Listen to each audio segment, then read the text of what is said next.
è un argomento molto complesso, mi pare che discuterlo, come ho detto prima, neanch'io sono convinto al 100%, io non sono a favore, come dire, di un referendum continuo, non credo che si possa governare così, amministrare così.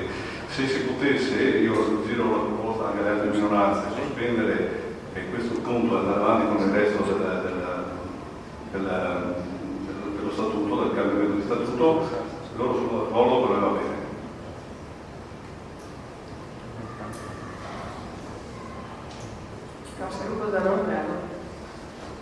Pare che la discussione di questo argomento si stia incanalando in un piccolo cieco, no?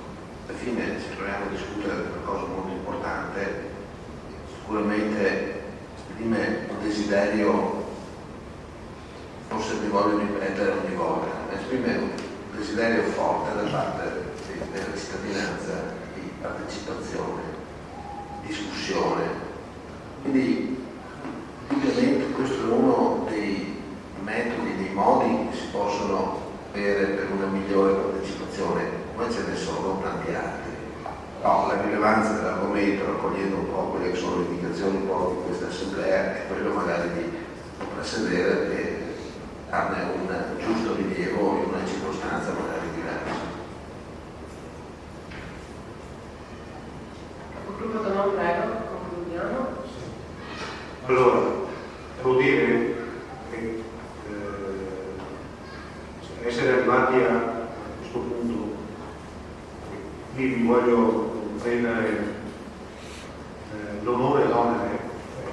Abbiamo fatto noi la proposta, l'ha fatta la maggioranza, quindi questo è un'espressione per discutere e di valorizzare i consiglieri comunali di questo consiglio attraverso queste forme di partecipazione. Cioè, questa è una proposta della maggioranza personale, ma che esprime anche il parere e anche l'indirizzo che è stato detto anche nella presentazione del nostro programma. Quindi una maggiore partecipazione. Il sindaco più volte nella sua relazione ha chiesto la collaborazione e vorrei che non si tornasse a fare, lo devo dire, non vorrei che si tornasse a dire c'è il 30% di rappresentatività, perché potrei anche dire chissà che c'è anche l'80% che non ha votato per alcune liste. Quindi se dobbiamo fare della partecipazione, della collaborazione, far funzionare il Consiglio Comunale per rendere partecipi tutti i cittadini, questo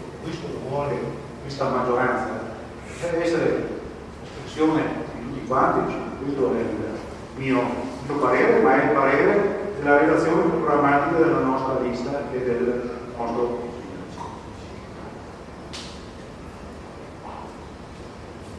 Capogruppo Borini, prego.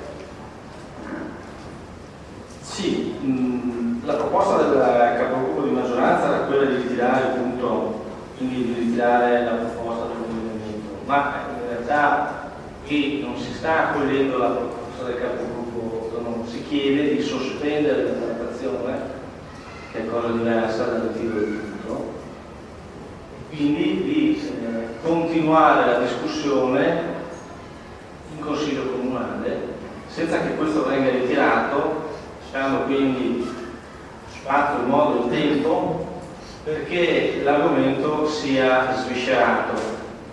Però la proposta è sul tavolo, quindi non è che poi ne esce una proposta diversa, è su questa proposta che ci dobbiamo confrontare nel merito.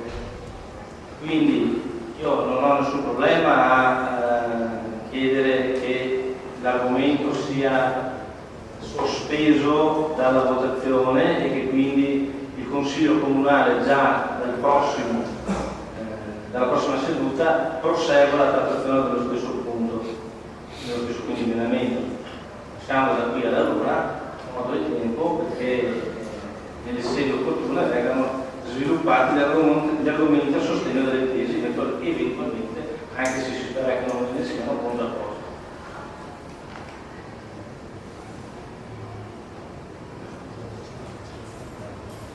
Prego, do la parola al segretario comunale. Scusate, sono per questioni noiose, ma sono questioni procedurali che bisogna affrontare. L'articolo 41, così come presentato da lei, formalizzato in sede di competenza di capogruppo, ha la natura di un emendamento aggiuntivo. In quanto tale, o viene ritirato o si vede i voti, non esiste la forma mediana della soppressione. Quindi, o viene ritirato da lei con una dichiarazione in questa sede, altrimenti si mette a voto e subirà la sorte che subiamo. Do la parola al sindaco. Io affronto sia la questione dell'articolo 41 sia la questione dell'articolo 38 per quanto riguarda gli emendamenti richiesti a capogruppo Gorini, proprio sotto l'ottica della fattibilità in questa sede di questa proposta di emendamento, perché la proposta di emendamento ha ragione in questa sede statutaria, oggi stiamo parlando di modifica allo statuto, mentre per quanto insomma, abbiamo approfondito la ricerca, del resto non ci è stato dato tanto tempo, perché io vedo che la richiesta di emendamento sul 38 è di ieri, 28 è di ieri, quindi comunque vabbè, l'abbiamo approfondita e siamo arrivati a questa conclusione che sia per la giurisprudenza in materia amministrativa, sia per la dottrina in materia amministrativa, e quindi i due nostri riferimenti anche come amministrazione, mentre lo statuto determina quelli che sono i principi, i criteri generali, il regolamento prevede quella che è la composizione, il numero, l'operatività, la disciplina, per cui andare a proporre emendamenti di questo tipo a una normativa che ha carattere statutario sovraordinata rispetto a quella regolamentare è assolutamente impossibile, ma proprio sotto il profilo giuridico, capogruppo Bonini, non è che possiamo introdurre nello statuto comunale norme che hanno un rango subordinato, ma perché lo dice il legislatore italiano. Ecco, questo sotto il profilo sia delle fattibilità della modifica richiesta, poi non è che noi ci sottraiamo a una discussione su una revisione globale dello statuto. Io, se lei è stato attento alla mia relazione iniziale, ho detto che in questa sede andiamo a fare quelle modifiche che sono pressoché obbligatorie, perché sono state determinate da modifiche legislative che sono intervenute negli ultimi lustri, non ieri. Il statuto comunale non è mai stato modificato. Come possiamo, ma solo per fare un esempio, non andare a modificare lo statuto laddove che prevede che gli assessori siano 7 piuttosto che 5, visto che il legislatore statale ha detto che devono essere 5, quella è una modifica obbligatoria, allora questo stiamo facendo. L'unico elemento che se vogliamo dare, qui vogliamo dare natura politica di novità rispetto a quello che sto dicendo, è l'introduzione della funzione legale di studio di determinate materie. Su quello eventualmente se non siete d'accordo a dirmi è l'unico punto. Ora, perché non intendiamo in questa sede, oggi, non domani, proporre una revisione dello statuto del Comune di Cagliari globale? Semplicemente perché, e l'ho detto nella relazione, sarà fra un mese, sarà fra un anno, ci arriverà la modifica normativa da Roma sulla Carta delle Autonomie degli enti locali, andrà a modificare la Carta Costituzionale e noi come Comune di Cagliari dovremo revisionare totalmente lo Statuto Comunale.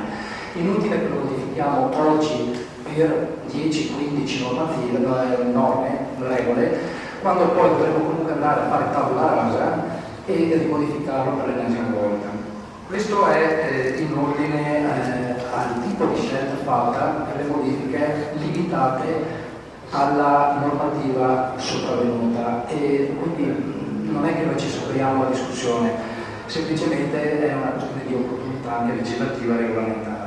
Ripeto e rafforzo quello che il capogruppo Tonon ha detto, ma che sostanzialmente mi pare sia condiviso anche dal capogruppo Zanone e dal capogruppo Comisso.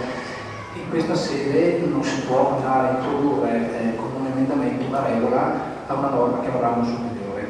Poi, per quanto riguarda invece specificatamente la richiesta di modifica sull'articolo 41, cioè la normativa referendaria, io mi sono riletto sostanzialmente la sua proposta, no? Io ho colto tre principi in forza dei quali questa proposta di riforma dell'articolo 41 è stata presentata. Il primo, leggo per non perderlo, insomma, prevede la possibilità che i referendum siano anche confermativi e propositivi.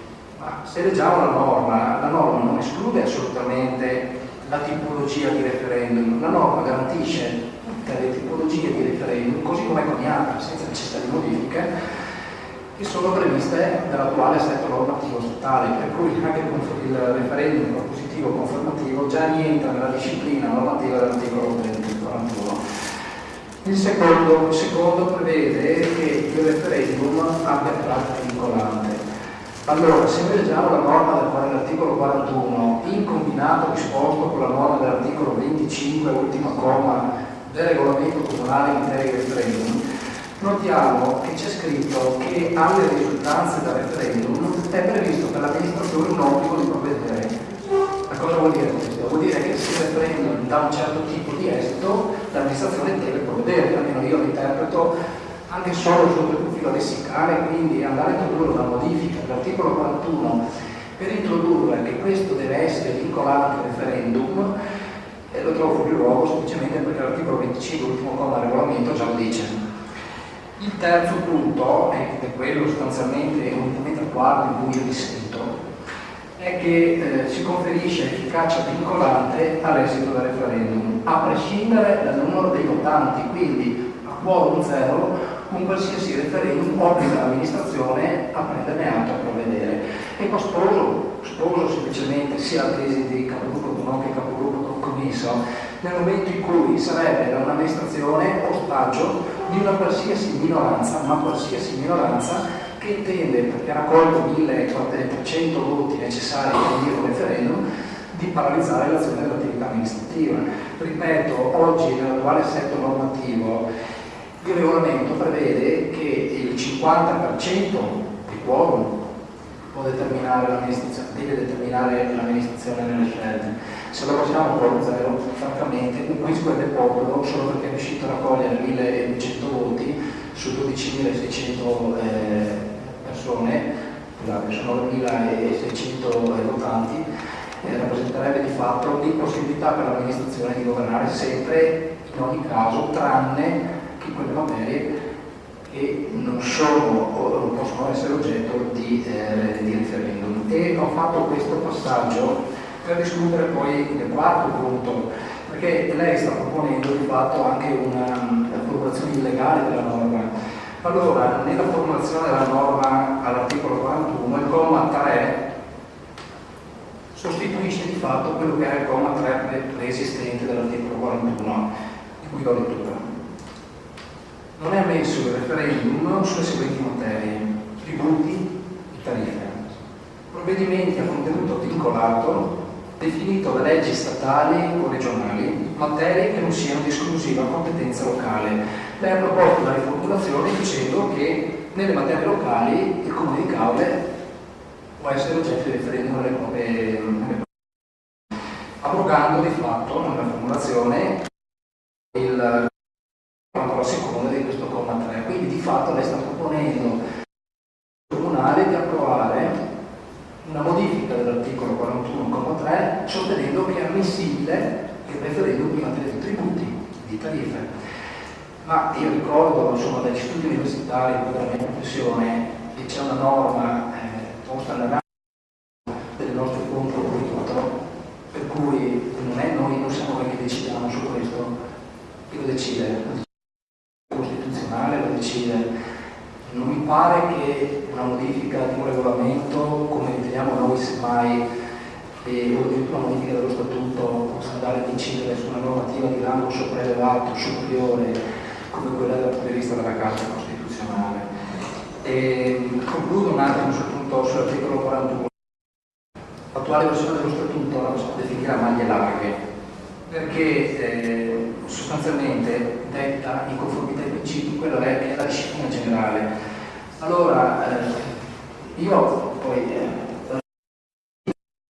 essere deduttivo da parte sua di una modifica che non trova collocazione nello statuto e quindi siamo obbligati di fatto a votare contro in ordine a questo tipo di proposta, ma perché è illegale, semplicemente trovare spazio, non può permettere a dopo lascio parlare. Non può trovare spazio assolutamente in sede di questa modifica. Allora lei fa appello alla maggioranza per una discussione e perché non si vada a trincerare dietro come la giustizia ermeneutiche, i profili interpretativi, trincerarsi dietro l'interpretazione letterale della norma. Questo è un grande di diritto. La maggioranza, ritengo, per poco per capogruppo, sia disponibile a discutere di qualsiasi cosa, ma che la copertura legale della riforma. Capogruppo Borin. Grazie Presidente. Noto che nonostante poco tempo, evidentemente questa amministrazione, in particolare il Sindaco, ha potuto approfondire dettagliatamente i temi proposti con l'emendamento di cui si discute. Quindi in evidenza emerge anche la scusa dietro la quale ci si vuole trincerare dell'esigenza di approfondire il tema, perché il tema è già stato approfondito.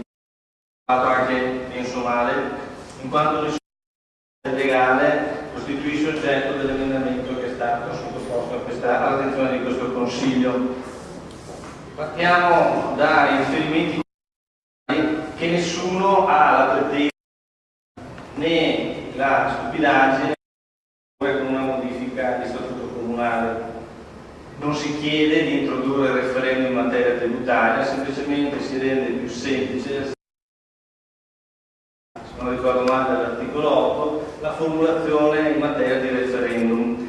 Poi la formulazione del testo vigente non escluda confermativi, consultivi, non significa che li prevede espressamente. E prevedere espressamente in statuto significa vincolare anche poi l'attuazione dello strumento di partecipazione democratica, prevedendone appunto la forma, altrimenti c'è il rischio di incappare in quelle spiacevoli, anche se formulazioni alle quali io ho potuto assistere, o meglio leggere, quando chiedevo da semplice consigliere di poter avere l'invio a mezzo email dei documenti, delle delibere, ricevendo la risposta che non essendo prevista non mi è dovuta. E allora, non essendo prevista, non mi è neanche negata.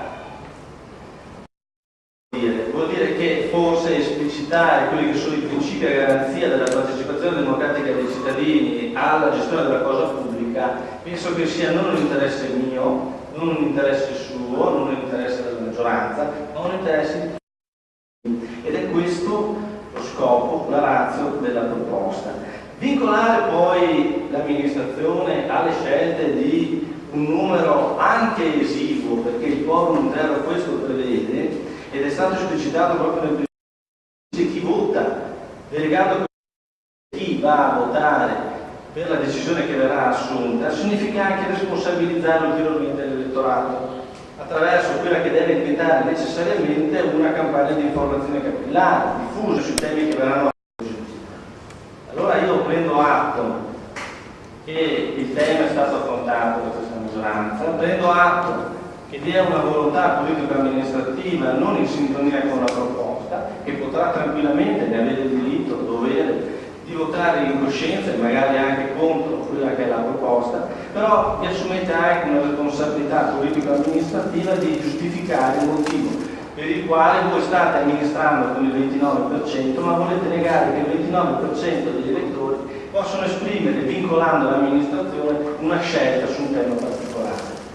Questo è il punto, e su questo io penso che non vi sia problema alcuno a ritirare, perché il problema si pone, si può porre rispetto alla formulazione dell'articolo 28 per le commissioni, dove si può trovare una diversa collocazione in sede di regolamento, ma non ritirare l'emendamento rispetto all'articolo 40. Lascio la parola al Sindaco. Allora, io credo di aver dato un messaggio chiaro, capogruppo Borini. La disponibilità dell'amministrazione e della maggioranza era di discutere di queste cose nella sede legale applicata. Possiamo discutere in diritto quello che lei ritiene giusto e quello che io ritengo giusto, non ci troviamo d'accordo, quindi io le chiedo se ha la disponibilità di tirare, ne parleremo nella sede più appropriata e corretta, altrimenti avremo il contrario qui e anche nelle prossime volte. Ecco. Prego. Quindi se ho ben capito, lo votiamo oggi così com'è, il voto è contrario, lo sarà anche in futuro qualunque sia la proposta, altrimenti se lo votiamo oggi, chiediamo noi, ci potrà anche essere un voto contrario, con le conseguenze che si diceva prima, ma nulla esclude che possa essere poi affrontato il tema in una successiva e diversa sede. La parola al sindaco per chiudere la discussione. Allora ripeto quello che ho detto, non quello che lei ha capito. Sto dicendo che così formulata la proposta di emendamento su entrambi gli articoli riteniamo che non sia conforme alla legge. La invito a ritirarla, se non ritiene di ritirarla avrà il voto contro, se la presenterà in seguito, anche in sede regolamentare, con una formulazione che non è condivisa dalla maggioranza avrà il voto contro. Si procede ora alla votazione, ritira il gruppo l'emendamento, no? La ritiro per l'articolo 28 ma non per il 41. Ritirato l'articolo 28. Quindi si procede ora alla votazione per l'approvazione dell'emendamento presentato dal capogruppo Borin esclusivamente per l'articolo 41. Voti favorevoli? 2. Contrari? Astenuti? 3.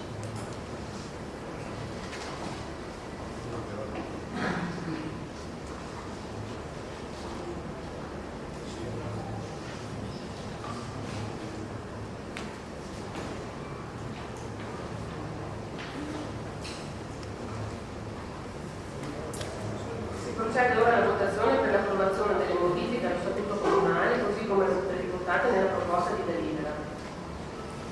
Voti favorevoli?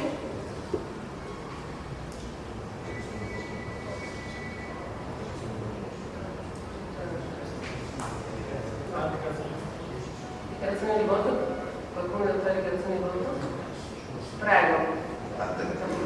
Perché voglio dire che voteremo favorevolmente perché pensiamo che queste innovazioni vadano incontro alla possibilità di dare anche ai consiglieri comunali una delega, tra virgolette, che consenta loro di sviluppare alcuni temi e nello stesso tempo consenta anche all'amministrazione nel suo complesso di lavorare. Però, se mi permettete, non posso che fare due considerazioni perché queste riguardano delle contraddizioni. La prima contraddizione è che questo desiderio di voler allargare quella che è la possibilità da parte delle persone che compongono questo Consiglio Comunale, la possibilità di prendere atto, di visionare, di studiare, come è scritto nel regolamento, alcuni temi, allo stesso tempo non avete avuto la buona volontà di, come avevamo consigliato ancora nella conferenza di capigruppo, di allargare il numero delle commissioni, di aprirle a una discussione più ampia, quindi a una possibilità migliore di lavoro. Ma se mi permettete, visto che il sindaco ha fatto una considerazione politica sulla funzione politica di questa approvazione, non posso non rilevare che mentre c'è questo desiderio particolare di allargare le deleghe di questa amministrazione, allo stesso tempo non avete ancora nominato il quinto assessore. Quindi questa è una sottolineatura che proprio per rispondere a una funzione politica che c'era col sindaco mi permetto di accennare. La terza cosa che voglio dire è che io sono d'accordo che i temi sono importanti e vanno anche sviluppati, va bene, ma volevo anche dire che ci troviamo in un consiglio comunale, non vorrei che poi chi deve entrare alle conclusioni, fare il giudice, così capogruppo di maggioranza, perché non vorrei trasformare il consiglio comunale in un'aula, non vorrei che fosse trasformato in un'apertura o in un'aula del tribunale. Se ci sono altre dichiarazioni di voto, prego, capogruppo Comiso.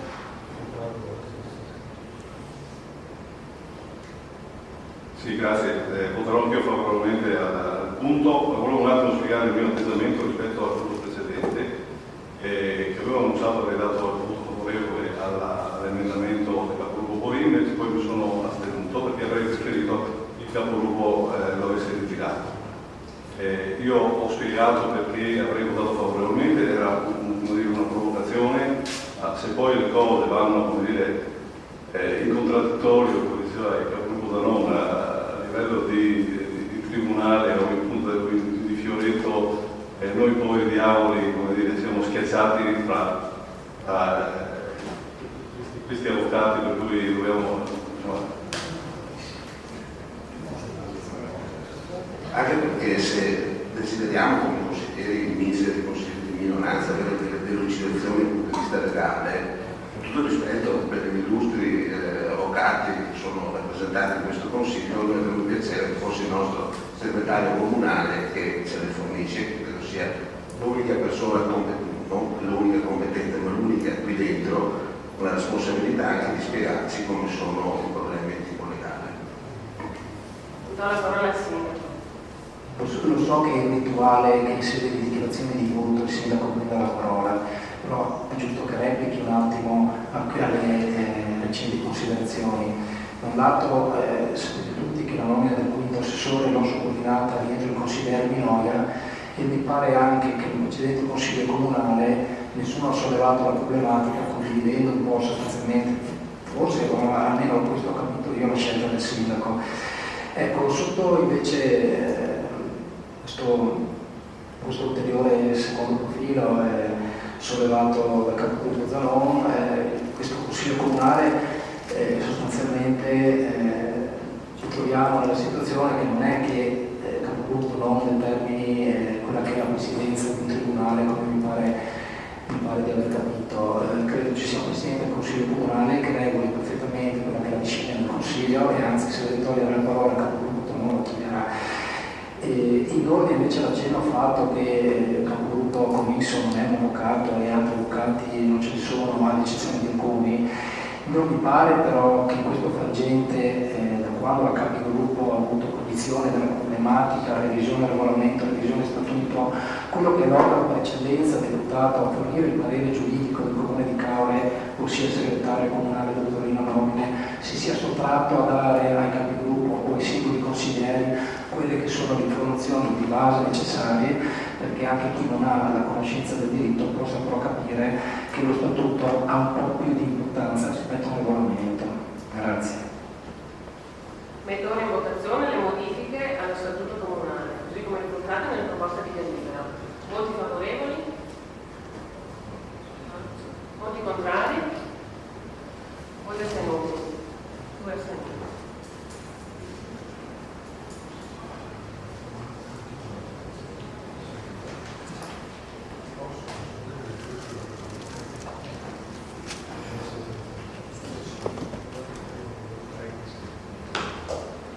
Modifiche allo statuto vengono approvate con il 14 voti favorevoli e 2 astenuti.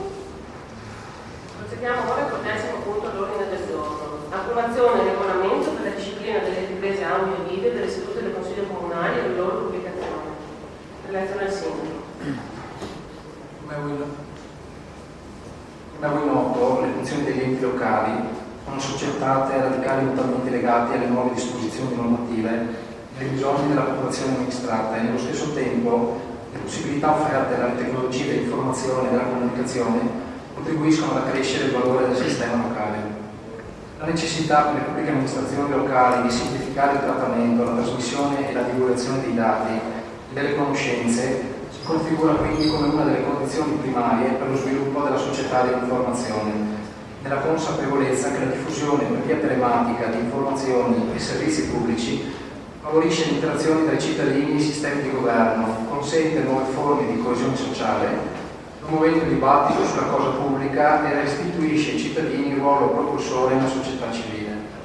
Le amministrazioni locali nel piano d'azione del governo per l'e-government assumono sempre più il ruolo operativo di front office del servizio pubblico e in tale ottica la partecipazione degli enti locali ai processi di innovazione tecnologica viene vista come un elemento stimolatore dello sviluppo economico e sociale. Va inoltre precisato che la legge 7 giugno 2000 numero 150 ha sancito l'obbligo della comunicazione istituzionale per gli enti, affermando un vero e proprio diritto-dovere della pubblica amministrazione di rendere nota la propria attività ai cittadini, dando modo agli stessi di poter esercitare un controllo democratico sull'imparzialità ed efficienza dell'azione amministrativa. Per i motivi esposti, si ritiene di disporre che le riunioni del Consiglio Comunale in sessione pubblica vengano trasmesse via web, con le modalità che rispettino quanto previsto dal decreto legislativo 196 del 30 giugno 2003, denominato Codice in materia di protezione dei dati personali. A tal fine si rende necessario disciplinare con un apposito regolamento le trasmissioni via web e più in generale le riprese televisive delle sedute pubbliche del Consiglio Comunale, in conformità anche al parere del garante della privacy dell'11 marzo 2002, individuando nell'ente comunale e nelle emittenti televisive locali e o nazionali i soggetti che potranno effettuare tali trasmissioni. Ci sono interventi?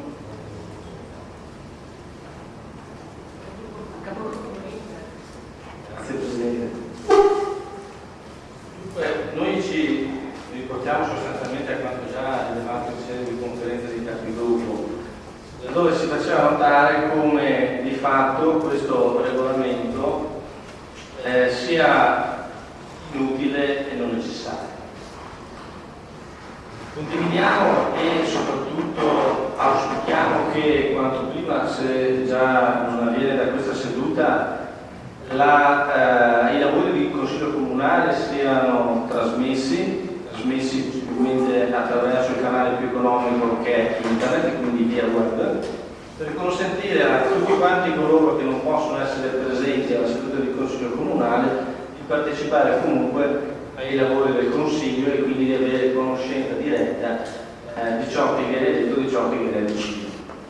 Però che da questo, anche perché tra l'altro lo prevedevamo pure nelle nostre linee programmatiche, che da questo si diceva si debba giungere all'adozione di un regolamento ad hoc per consentire la trasmissione dei lavori di Consiglio Comunale, francamente mi pare eccessivo ma anche dannoso, perché si vanno ad introdurre delle norme con le quali di fatto si verrebbero a creare due distinte categorie di cittadini, i presenti e invece coloro che sono a casa.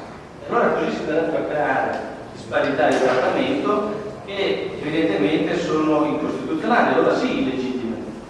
Allora sì, questa sarebbe una deriva verso l'adozione di provvedimenti che generano due distinte categorie di cittadini.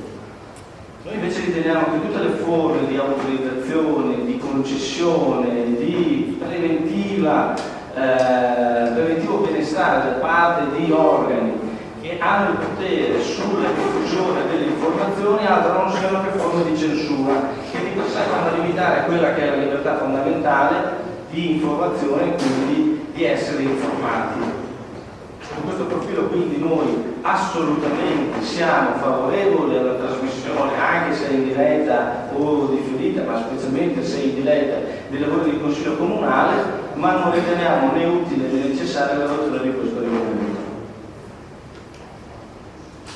Sono altre dichiarazioni? Capogruppo Torno, prego.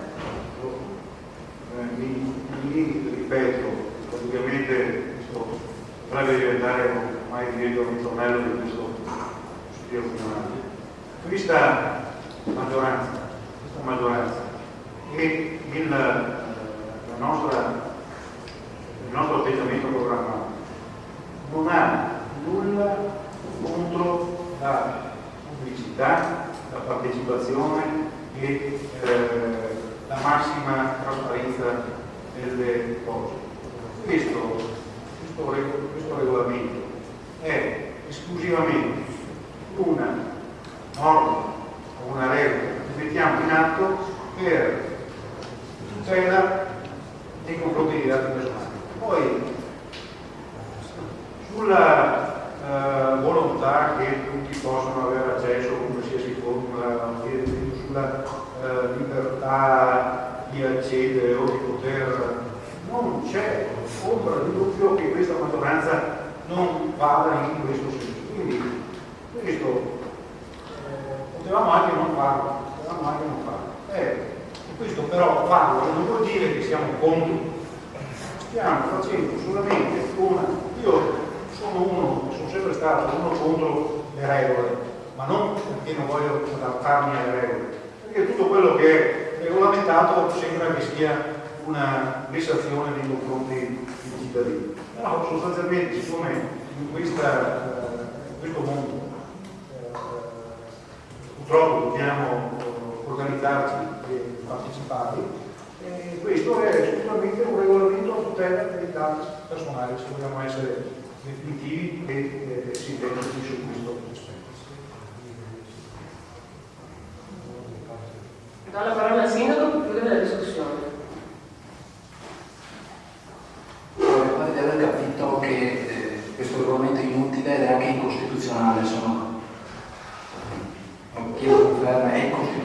Allora, io attraverso il segretario comunale ho ottenuto informazioni che effettivamente alcuni comuni del territorio che hanno adottato questo strumento non hanno previsto il regolamento. Ma io ritengo che faccia un lavoro di rischio pericolo perché abbiamo raccolto un po' di giurisprudenza, sono circa una cinquantina di sentenze, ma non le leggo perché mi limito a leggere 4 passaggi.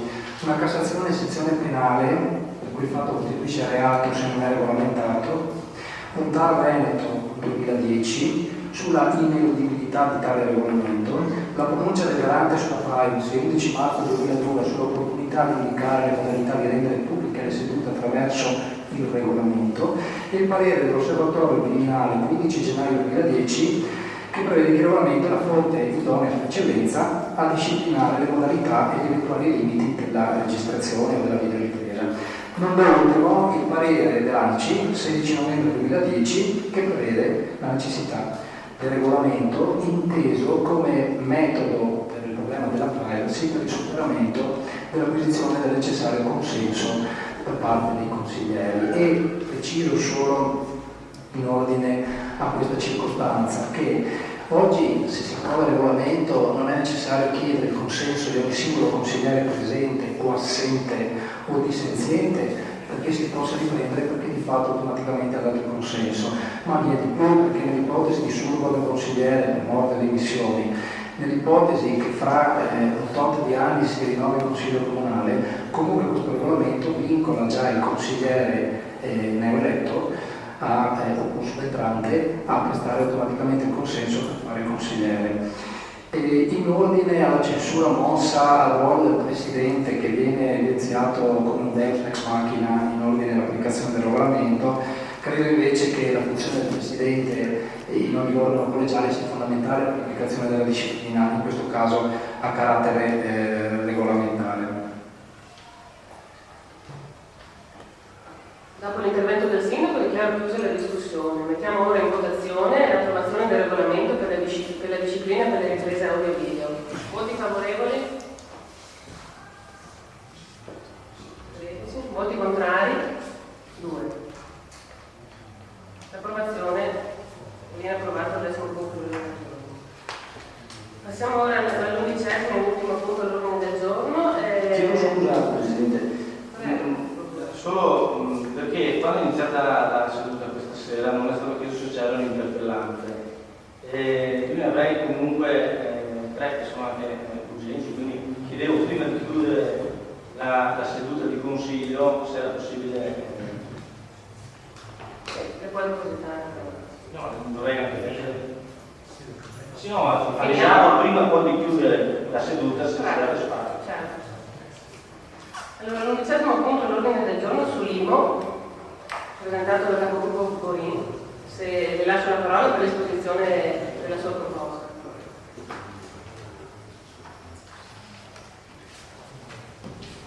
Grazie Presidente. Ordine del giorno titolato IMU, imposta municipale sugli immobili, imposta odiosa, gettito incerto e risorse trasferite. Permesso che l'articolo 42,2 della Costituzione italiana stabilisce che la proprietà privata è riconosciuta e garantita dalla legge, che ne determini i modi di acquisto, di godimento e i limiti allo scopo di assicurare la funzione sociale e di renderla accessibile a tutti. L'articolo 47 della Costituzione italiana sancisce solennemente che la Repubblica incoraggia e tutela il risparmio in tutte le sue forme, disciplina, coordina e controlla l'esercizio del credito, favorisce l'accesso del risparmio popolare alla proprietà dell'abitazione, alla proprietà diretta coltivatrice e al diretto e indiretto investimento azionario nei grandi complessi produttivi del Paese. Gli articoli 29 successivi dell'articolo 2 della Costituzione italiana prevedono il riconoscimento della tutela della famiglia come nucleo naturale fondamentale del corpo sociale, come cellula basilare della società, e prevedono in capo ai genitori il diritto e dovere di mantenere e istruire la prole. L'articolo 53 della Costituzione italiana stabilisce che il principio della tassazione, che la tassazione debba avvenire secondo la capacità contributiva e con criteri di progressività. Rilevato che prevedere l'esenzione dell'IMU per gli immobili di proprietà delle fondazioni bancarie, in quanto enti no profit, e non prevedere un'uguale esenzione per la prima casa, cioè per la sede, per così dire, istituzionale della famiglia, che certamente non ha fini di lucro, non pare aderente ai principi costituzionali di giustizia e di ragionevolezza. È fuori dubbio, infatti, che la proprietà della casa di abitazione è uno dei pilastri sui quali si fonda la famiglia italiana stessa, di guisa che colpire tale pilastro equivale a colpire la famiglia. Considerato che l'IMU, dunque, è tra le più insopportabili imposte che si possono pagare, tocca la casa, ovvero ciò che di più sacro si possiede e che per essere comprata o costruita è stata comunque versata da altre imposte.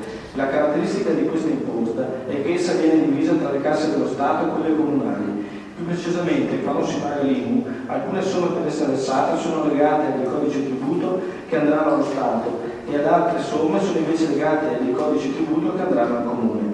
Più precisamente verranno gravate dall'imposta in questione i proprietari dei seguenti beni: la casa di abitazione principale, i fabbricati strumentali all'attività agricola, terreni agricoli, altri fabbricati che non siano le abitazioni principali.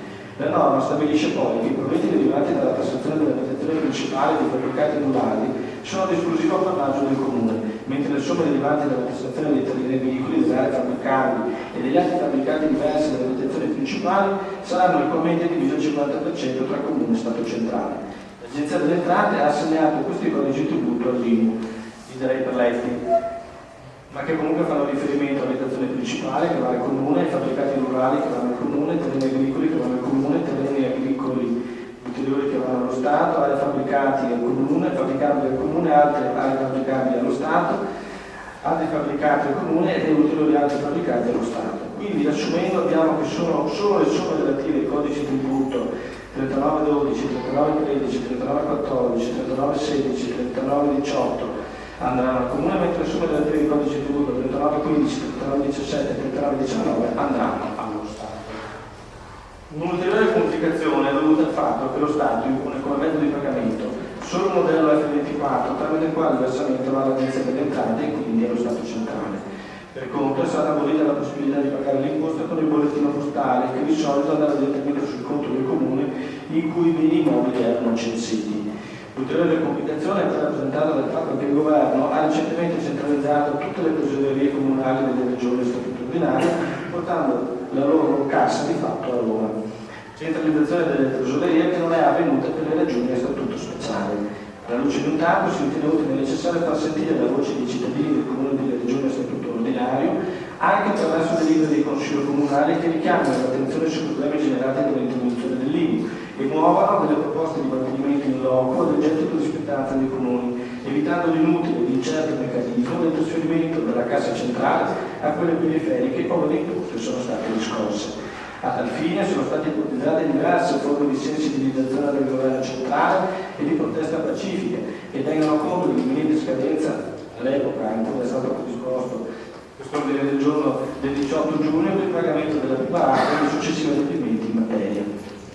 La prima proposta era di non pagare la prima rata e di regolarizzarla con la seconda. Questa proposta è stata fatta dai tipati, ovvero da movimenti apartitici che lamentano l'eccessiva tassazione e dallo scopo preciso di far saltare la cassa agli enti ricevitori della tassa.